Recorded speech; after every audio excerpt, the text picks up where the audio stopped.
Hello friends, मैं हूं आपका दोस्त गौरव और आप सभी का एक बार फिर स्वागत है आपके अपने यूट्यूब चैनल डेंटल टॉक में। दोस्तों, आज की वीडियो में मैं आपको बताऊंगा कि अगर आप न्यू डेंटल क्लिनिक ओपन करने का प्लान कर रहे हैं और उसके लिए अगर आप शॉप खरीद रहे हैं या फिर रेंट पे ले रहे हैं तो आपको इन दो बातों का बहुत ही खास ध्यान रखना चाहिए, क्योंकि अगर आपने इन दो खास बातों का ध्यान नहीं रखा तो आपके लिए वो शॉप बिल्कुल बेकार है और आपने जो शॉप खरीदने में या फिर शॉप को रेंट पे लेने के लिए जो पैसे आपके दिए पूरे वेस्ट हो जाएंगे। क्योंकि आपको पता है कि अगर आपने एक बार एडवांस दे दिया तो फिर जो क्या कहते हैं ऑनर होते हैं वो पैसे वापस नहीं करते हैं। तो आप अगर डेंटल क्लिनिक के लिए शॉप ले रहे हैं या फिर रेंट पे ले रहे हैं तो इस खास बात का जरूर ध्यान रखिए। तो चलिए मैं आपको बताता हूँ कि वो दो खास बातें आखिर क्या है। सबसे पहले जो बात है कि आप अगर शॉप ले रहे हैं तो आपको वहां पे मतलब पानी आने का और जाने का, ठीक है, ये दो चीज का आपको बहुत खास ध्यान रखना है कि वहां पे पानी आने की व्यवस्था है या नहीं है। और सबसे बड़ी बात है ड्रेनेज की। पानी का तो चलिए आप जुगाड़ कर लेंगे, लेकिन पानी जाने के लिए ये बहुत मैंडेटरी होता है कि जब तक ड्रेनेज नहीं होगा तो आपको पता है कि जब तक ड्रेनेज नहीं है तो आपके लिए वो शॉप बिल्कुल बेकार है। तो सबसे पहले तो आपको यही ध्यान रखना है कि आपको डेंटल क्लिनिक के लिए पानी आने और जाने का ये आपको अरेंजमेंट जरूर देखना है।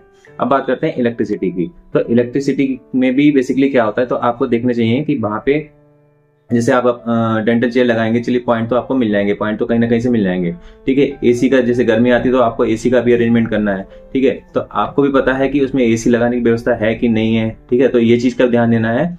और एक चीज का खास बात ध्यान देना है, अगर आप रेंट पे शॉप ले रहे हैं तो आपको पता है कि रेंट से ज्यादा ये लोग जो शॉप के ऑनर होते हैं ये इलेक्ट्रिसिटी में आपको अच्छा खासा आपको दबा देंगे और बहुत अच्छा मोटा अमाउंट निकलवा लेंगे। तो आपको इस इलेक्ट्रिसिटी में ये ध्यान देना कि उसमें जो मीटर दे रहे हैं वो प्रीपेड मीटर है कि प्राइवेट मीटर लगा रहे हैं कि सब मीटर लगा रहे हैं या फिर कॉमर्शियल मीटर लगा रहे हैं, और उसमें जो भी रीडिंग है वो आपको उनसे पहले क्लियर कर लेनी चाहिए। क्योंकि आपको पता है कि गर्मी में आपके फैन चलते हैं, लाइटें चलती हैं, एसी चलते हैं, तो आपका पता जितना रेंट है उससे आधा तो आपका बिजली का बिल आ रहा है। तो आपको रेंट पे लेते समय, ठीक है, तो इस चीज का भी आपको खास ध्यान रखना है। चलिए अपनी शॉप होगी तो ऐसी कोई दिक्कत नहीं, तो आपका कॉमर्शियल या जो भी मीटर लगे वो आपका ही होगा, बट रेंट पे ले रहे हैं तो इस चीज का आपको जरूर ध्यान रखना है, ठीक है। तो ये तो हो गया आपका शॉप लेने के लिए आपको क्या कहते हैं इन इलेक्ट्रिसिटी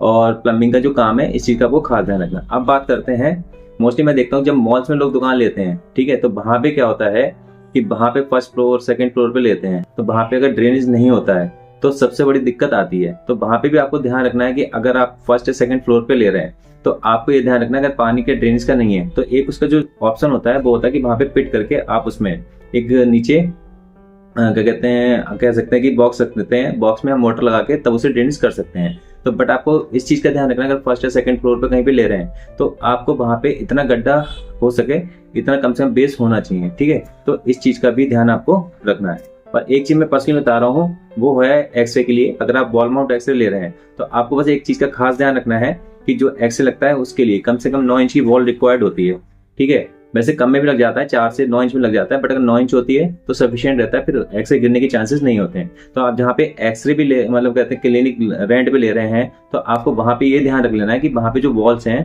ठीक है, तो वहां पे कम से कम वॉल 9 इंच की होनी चाहिए, ठीक है। तो आपको ये भी थोड़ा मेरी तरफ से पर्सनल सजेशन है कि आपको वॉल पे भी ध्यान देना है। तो आपको 3 चीजें का ध्यान देना है कि आपका प्लम्बिंग का काम प्रॉपर होना चाहिए, इलेक्ट्रिसिटी का भी काम प्रॉपर होना चाहिए, प्लस जो आप वॉल है वो भी आप देख लीजिए। उसके बाद ही आप कोई भी डेंटल क्लिनिक के लिए शॉप फाइनल कीजिए। और मेरा एक पर्सनल सजेशन है कि आप अगर रेंट पे शॉप ले रहे हैं तो आपके बजट में होनी चाहिए, क्योंकि अगर शॉप आपके बजट में नहीं है तो आपको पता है कि जितना शॉप का रेंट होता है उससे उतना ही आपका, ठीक है, मेंटेनेंस में, प्लस कहते हैं जो आप अटेंडेंट रखते हैं, प्लस है जो आप कहते हैं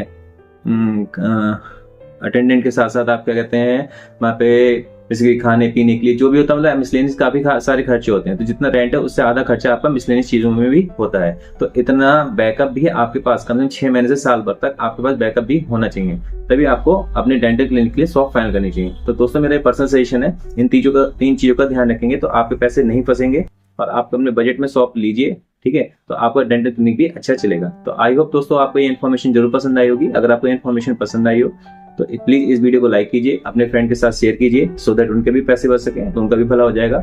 और अगर आपको ऐसी ही वीडियो और आगे देखना है तो आपसे रिक्वेस्ट है कि मेरे वीडियो को लाइक कीजिए, ठीक है, शेयर कीजिए और आगे आने वाली नोटिफिकेशन मिल सके, तो इसलिए आप हमारे चैनल को सब्सक्राइब भी कर सकें। तो दोस्तों इस वीडियो में इतना ही, मिलते हैं next video. Till then thank you so much.